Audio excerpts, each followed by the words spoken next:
Ano nga daw ba ang magandang gawin para mabigyan tayo ng star? Kailangan nga daw ba nating magmakaawa sa mga sender para bigyan tayo na parang nanlilimos?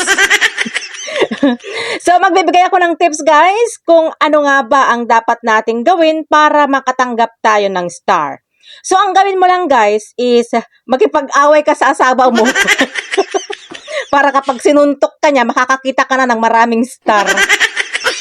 So, ang gawin natin guys, para mabigyan tayo ng star, dapat mag-post lang tayo ng mga video na yung may mga value or yung may mga matututunan sila or yung matutuwa sila doon sa mga video natin. Dahil nga ang pagbibigay ng star guys is for appreciation. Magbibigay sila ng star sa'yo dahil nga na-appreciate nila yung video mo. At please lang guys, wag na wag kayo manghihingi ng star sa mga kapwa content creator nyo. Dahil kapag yan ay na-detect ng system na nanghihingi kayo ng star, ibababa ng system yung visibility nyo, yung visibility ng mga account nyo, dahil nga po, fake engagement po yan.